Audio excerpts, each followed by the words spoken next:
Hello, everybody. Welcome to the Canadian Shield, your source of trusted analysis. My name is Sterling. I'm your host. The Liberals are in retreat in British Columbia, talking to one another, patting each other on the back, and completely and utterly ignoring the situation of the country, ignoring the temperature on the ground, ignoring what Canadians are looking for, ignoring what Canadians are expecting from them. Because just like the last 9 years, they've just been ignoring the common people and only doing whatever it is they want to do because they've had the support of various partners in the House of Commons, whether that be the NDP, the Green, or the Bloc Québécois.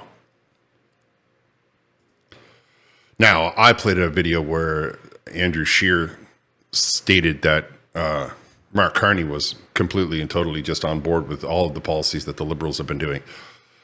And here we have evidence of it. From their own mouths, we will hear the Liberals say that Mark Carney agrees with the carbon tax and Mark Carney agrees with all of the hardships that Canadians are going through. I'm going to let you hear some of it. But before I do, I would encourage you to like this video, comment on this video, and share this video. These guys are going to be really trying to tone down channels that don't say yes or no, sir. So any assistance that you want to give me I appreciate greatly, and will help the algorithm understand that it's what people want to see, not what the government wants to censor. MP Ducot and MP Guilbeault came out and told the press that not only are they going to continue with increasing the carbon tax, but that Canadians like it so much that Pierre Poilievre is afraid that if he doesn't hurry up and have an election, people are going to vote the Liberal Party back in. That's how much they like the carbon tax. I'm not even exaggerating. You'll hear it from their own mouth. First, though, we're going to hear how they agree that Mark Carney, we're going to show you what the Liberals' position is on how Mark Carney feels about the carbon tax. Mark Carney had been saying for the last while and keep repeating that, the economy and the environment go hand in hand, go together in 2024. The environment and the economy go hand in hand. This is the message from Mark Carney. This is the thing that he says all Canadians are wanting to have. That the economy and the carbon tax are perfect for creating these new jobs. Yet everywhere I look, the economy is shrinking. Everywhere I look, people are out of work.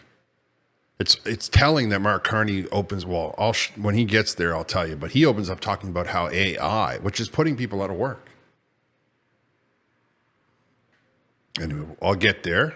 So let's just be patient. Let's first hear how the Liberals are saying that Canadians are starting to really love the carbon tax. Well, the folks who say, he doesn't have a plan to fight climate change.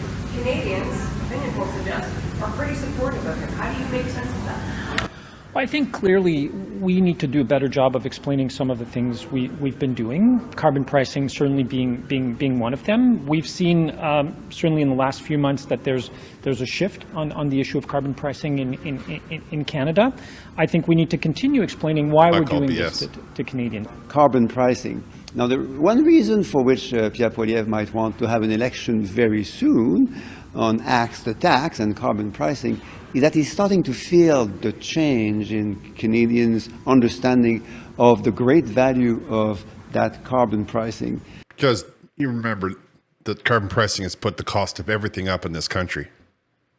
And that they want you to believe that every time that the cost of living comes down, or the inflation rate comes down, that it's not already higher than it was back in 2019, right? That it's not already 25% above where it was just 3 years ago. Not 2% a year, 25%, which is like 5-6% a year.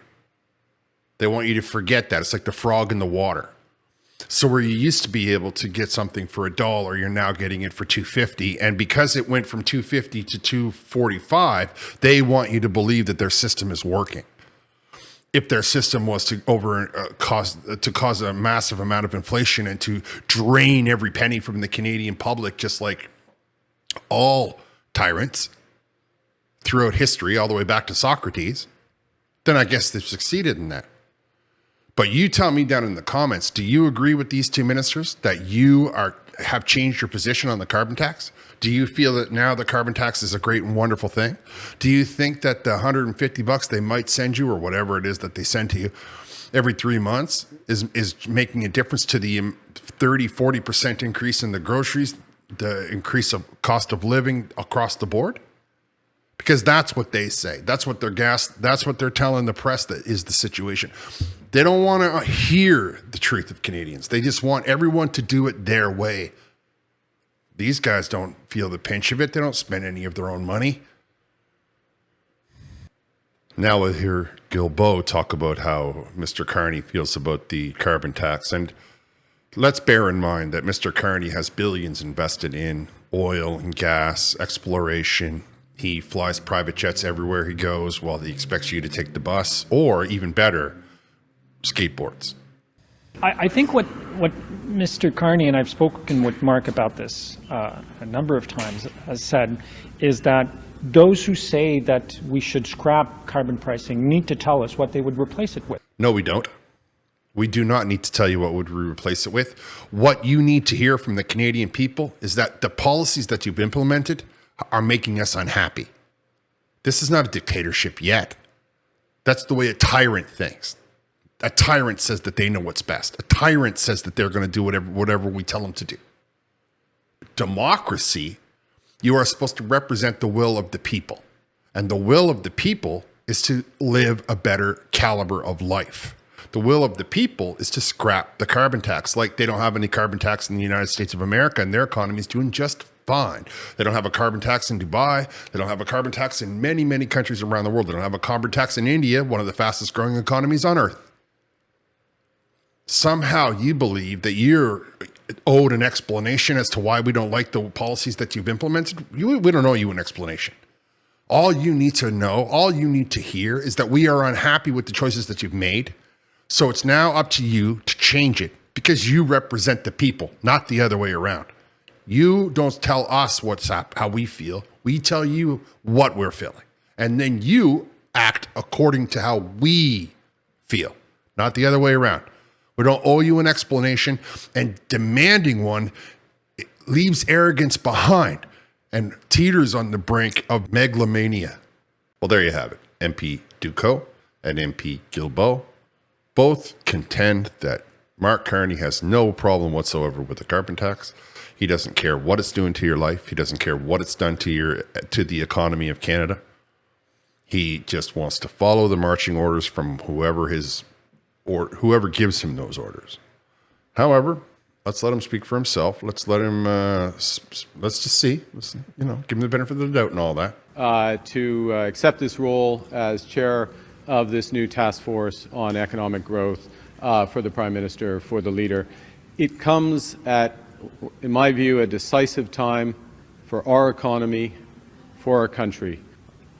Every major economy is accelerating their energy transition, and being low carbon is becoming a key driver of competitiveness. We're just at the start of a revolution driven by AI in every sector, every economy, every company. We can no longer rely on the world's rules-based trading system. We have to become an essential trading partner. We can't win an industrial policy arms race. Well, didn't he say a lot there? First off, he wants me to believe that by making things more expensive, the entire world is on board with that, even though the bulk of the planet is very poor. That doesn't add up to me. If you had to choose between steel coming out of China and steel coming out of Canada, that is 70% cheaper out of China because of their policies and their lack of carbon tax, which would you buy? Which would you manufacture so that you could turn the product into whatever it is you're looking for?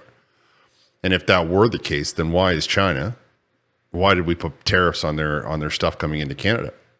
We had to do that because we cannot be competitive with the current economic model of the Liberal Party because we're not competing with the globe. The globe is laughing at us. They're mocking us. They're pointing and laughing, and they're exploiting our very soft and flaccid politicians. And they're exploiting Canada's desire to be friendly. They're getting rich and we're getting poor. I mean, he used the word AI as a revolution. I think that's probably a poor choice of words. But I can't see how Canada's leading the way on AI. I mean, the AI has been introduced all over the world, and then Canada decided to try to get on board with it. We're already behind, so we'll always be behind. And then you say we can't win an industrial arms race based on the current trading models. We need to become essential so that we don't have to worry about whether or not people are going to go to other countries. They're going to have to come to us because we're essential. That's what he means. None of that adds up. That doesn't make any sense to me.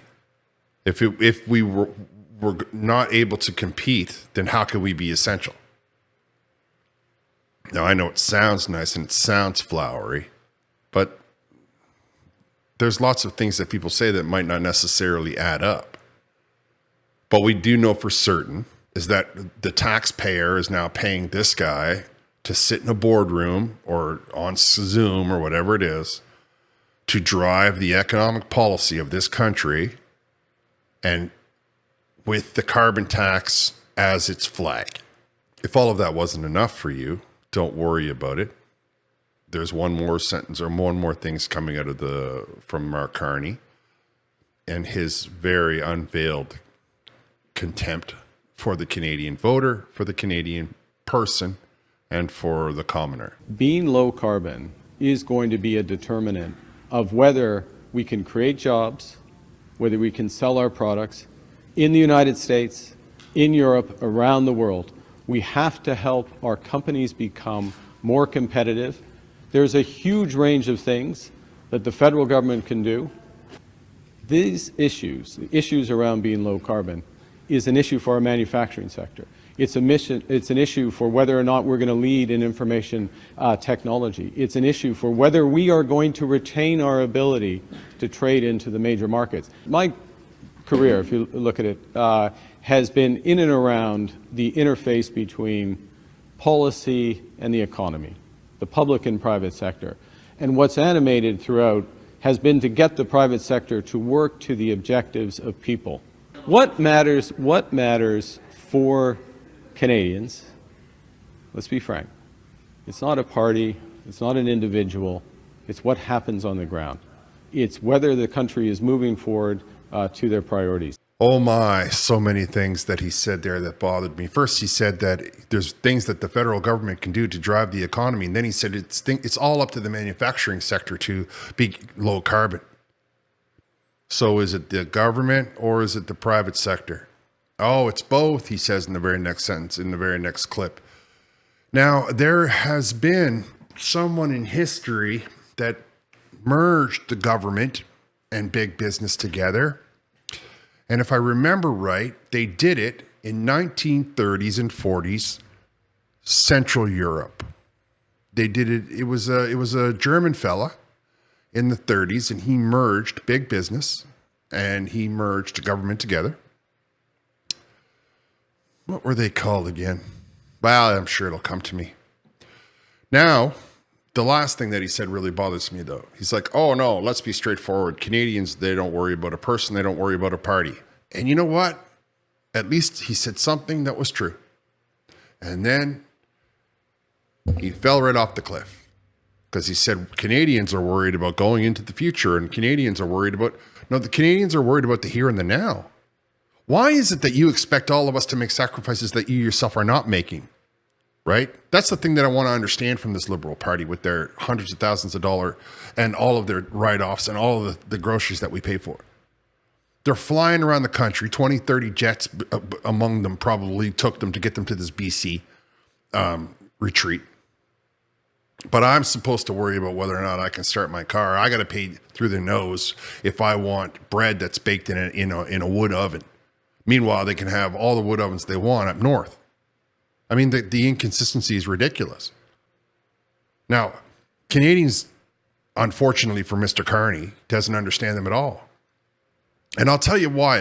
You know what? Let me put it to you in a way that is clear and should be blazing to everyone and anyone who's listening. Canada is a land filled, most of the people that are here are new or first generation. I can personally say I'm first generation. And those people are focused on building the here and the now. So what you want me to believe, this is what you want me to believe, that a person saves up, they start planning when they're 12 years old to leave the country they were born in so they can come to Canada. They come across the planet. They beg, they borrow, they steal, they sleep upright, they do all of these things. And then you want me to believe that they get to Canada and say, you know what, let me sacrifice some more so that billionaires can try to make more money while I get told that it's all going to be fine 2 generations from now. That makes no sense to me, and that's not the temperature of Canada that I know. And unlike Mr. Carney, I can walk on the sidewalk and talk to people. I actually do go to the grocery store. I actually do go into the coffee shop. I'm tired of these liberals saying, "Oh no, when I talk to people in the grocery store," man, you never went in the grocery store a day in your life. You know, where are you going to go in the grocery store that you're not going to be confronted by somebody telling you that you're no good, that they don't like your policies? I mean, every time I turn around, I hear a liberal complaining that somebody jeered them or heckled them on the street. So you want me to believe that people are coming up to you in the grocery store saying, "Oh, look, we love your policies on this and that and the other thing." But on the other hand, everywhere you go, you want people to feel sorry for you because you're being jeered. Everywhere you go, you control the press. Everywhere you go, you won't answer straight questions of commoners. When was the last time you saw any of them take a question from just a normal, regular human being? On contrast, Pierre Poilievre walks into these places and says, "Here I am. Here's my speech. Have you got anything to say?" And then they hand a microphone around.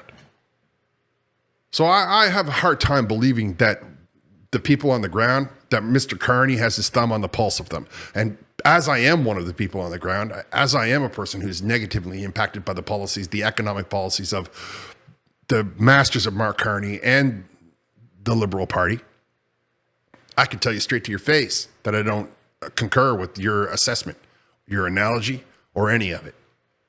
Now, you leave me down in the comments what you think. Do you think that Mark Carney and the other Liberal Party has their thumb on the pulse? Do you think that Canadians care more about the future than they do the here and the now? Do you think that Canadians are willing to live in tents so that 4 generations from now, they can say to themselves that they have the less carbon footprint than anybody on Earth? Or do you think that you would like to have a house you can afford right now? Anyway, I'm going to wrap here. I want to thank you all for listening.